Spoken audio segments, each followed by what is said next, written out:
Hey everyone, thanks for coming and checking out my video. We're going to be looking at thrills with drills in this lesson. We're also going to learn how to use a hammer and all the different types of hammers there are. Let me just first start with a few pictures because I couldn't actually find any of these old drills to actually show you a real one. So I just went onto the internet and took up some pictures. That is a, an the very first type of drill that they were using, and they would get it and they would just drill the hole by hand. Now, some clever person, I tried to research who, but I don't know who, came up with the idea, well, instead of doing it by hand, why do I get the little thing with cogs? And they used to get it and just a bit like this, they just get it and they would drill it, and that would turn the drill bit and that would drill the hole for them. I remember when I first started, that was the only drill that I had when I first started becoming a carpenter. Now, when I was doing drilling into really hardwood or something really big, I would have what's called a bit and brace. And you can see the drill bits there are a lot bigger, and the whole thing is a lot bigger.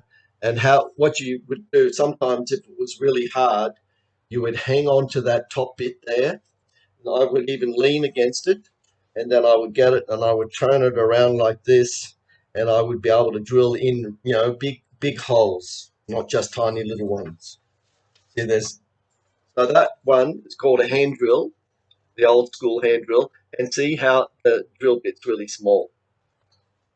Okay, so a little bit of history on the cordless drill, because that's the one we know the best.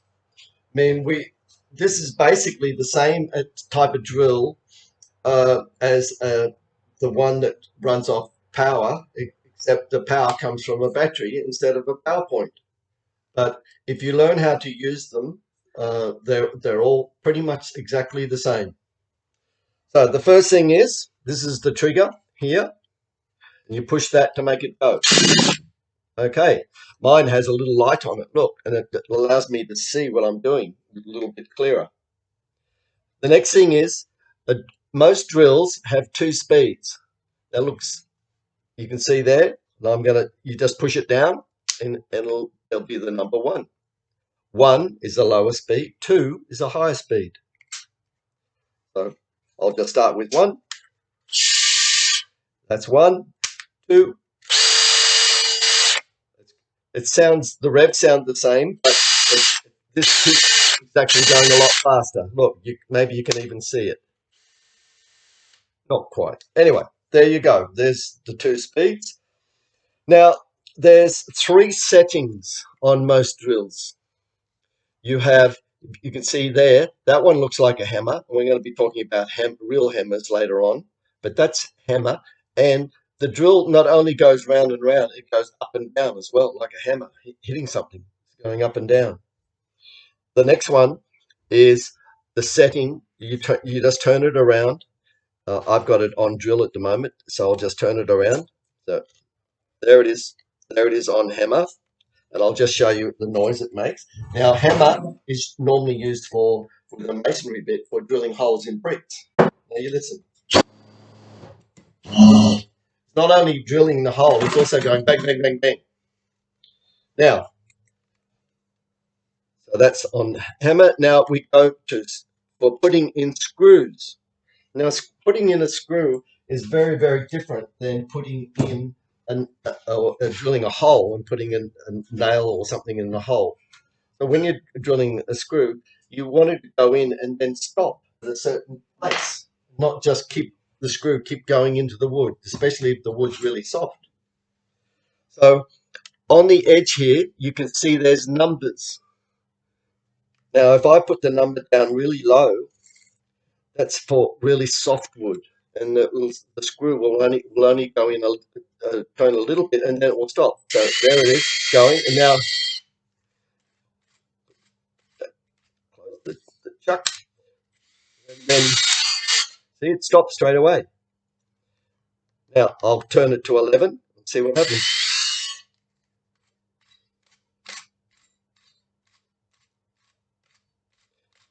set it up properly. I can hold it. It's going.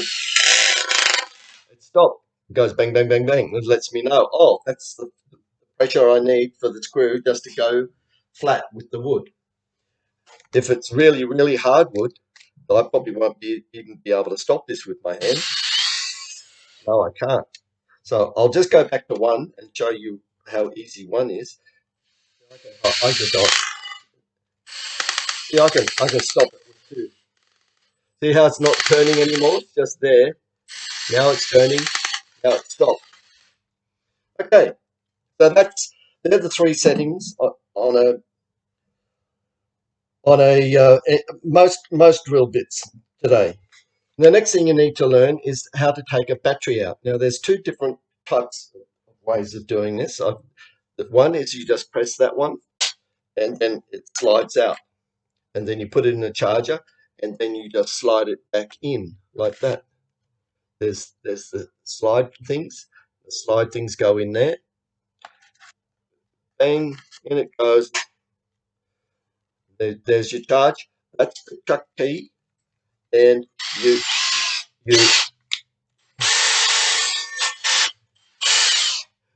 now there's the end with it nice and tight. Now as I turn it, you look, see the end section. Oh, that's the light shining. I'll try and cover it there. There it goes. Now as I turn it, see how it's opening up, and that's how you put a drill bit in. I've got some drill bits here, ready to go.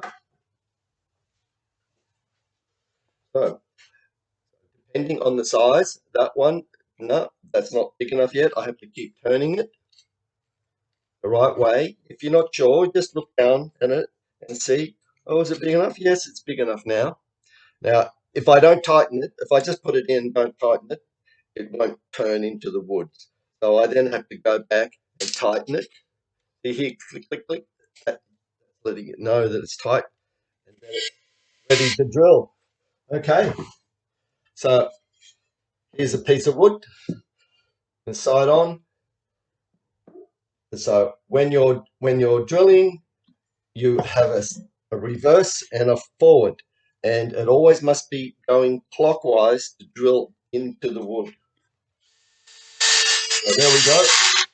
Oh, there's the ratchet just set in. I've got it set on one. It only got that deep. Look, didn't go all the way through the wood. That's not me. I didn't do that.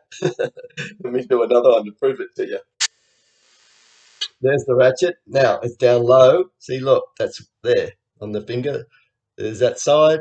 There's the one I just did.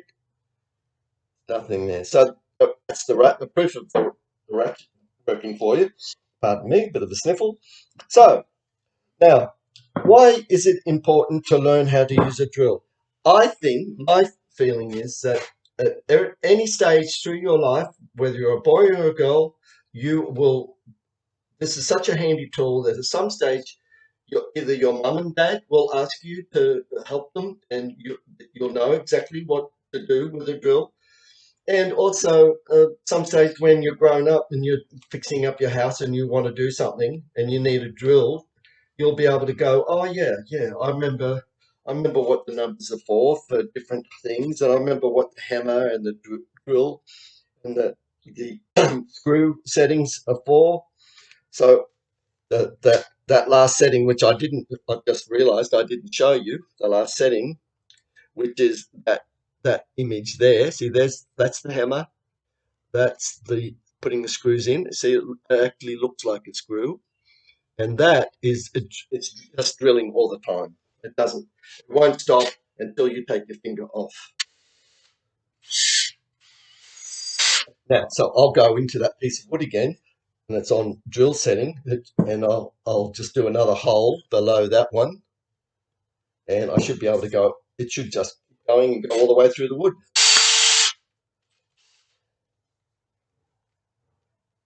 Well, I didn't have it quite on the thing properly. There we go. Ooh. Have it tight properly either. Good.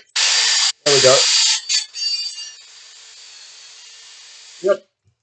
went all the way through on the drill setting. So who invented the cordless drill? A lot of people say that NASA did it to work on the space station out in space because there's no power points out in space. However, I did some research, and a company called Black & Decker in the 1960s were actually already thinking about what would be good if you were working in the garden and you didn't have a long lead. If you had a cordless drill, it just ran off a battery. So NASA did actually ask Black & Decker to do, and gave them some extra money, and they did some extra research, and they came up with what ended up being a really good cordless drill that was used for building the space station. So Black & Decker actually invented and developed the cordless drill. NASA was involved in helping it happen.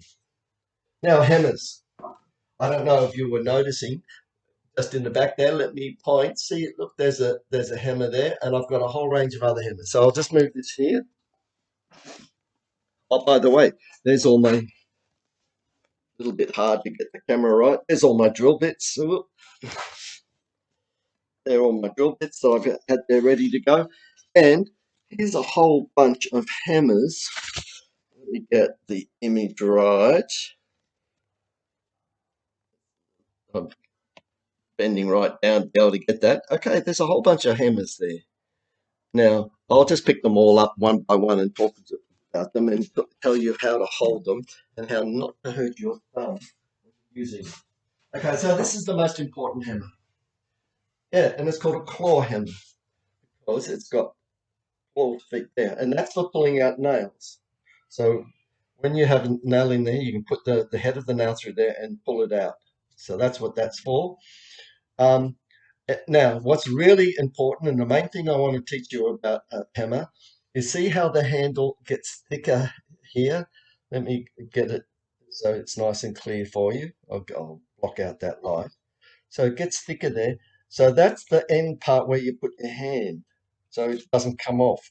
That's where you hold a hammer. You do not hold a hammer here or here. You hold a hammer there, and you put your hand around it, and that's how you hammer with your hand here. Now, the first thing is you never look at your thumb or your hand when you're hammering. You always look at the head of the nail. You don't look at the hammer. You don't look anywhere else, because if you start looking at your hand or start thinking about something else, that's where you, without knowing, that's where your hammer will go. So the important. So let me just set you up here. All right. So putting in big nails is it's reasonably easy. I'll just bring this down lower so you can see what I'm doing. I accidentally hit pause there. Here we go. Now, the thing with holding a nail is you don't hold the bottom of the nail like that.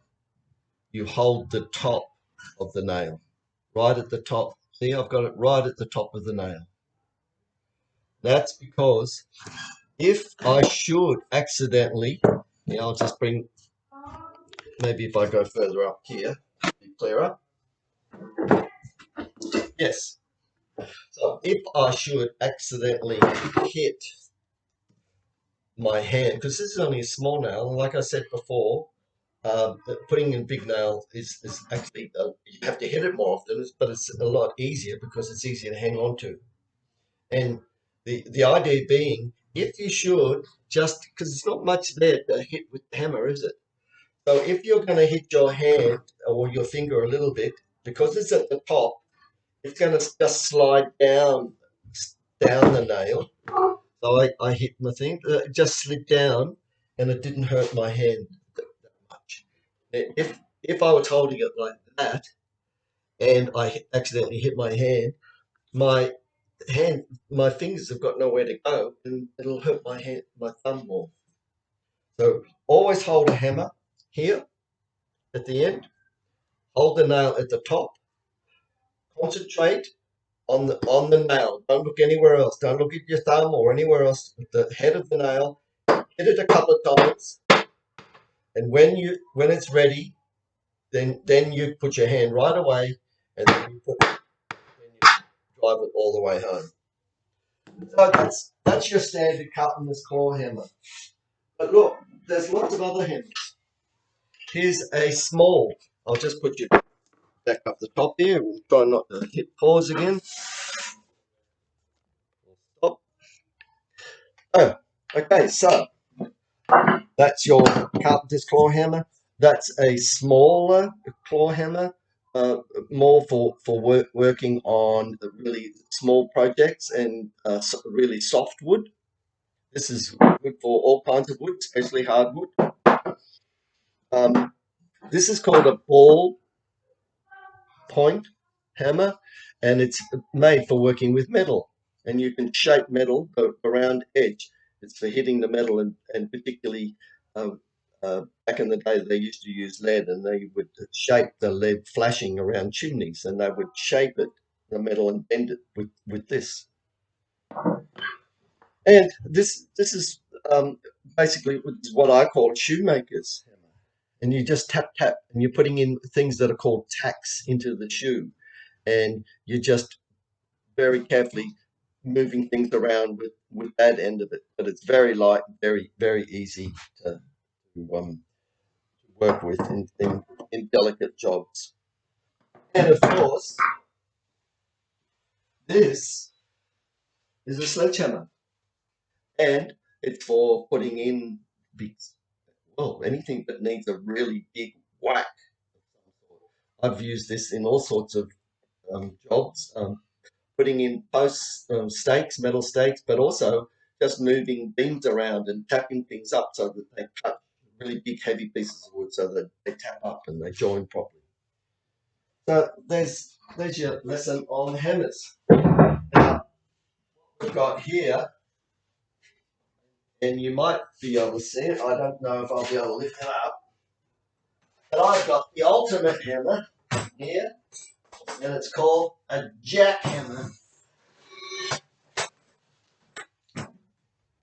And it's mainly for not, well, you could dig holes, but it's mainly for, believe it or not, this is a hammer. I'll show it to you because it's even got hammer written on it. There we go. That's a hammer.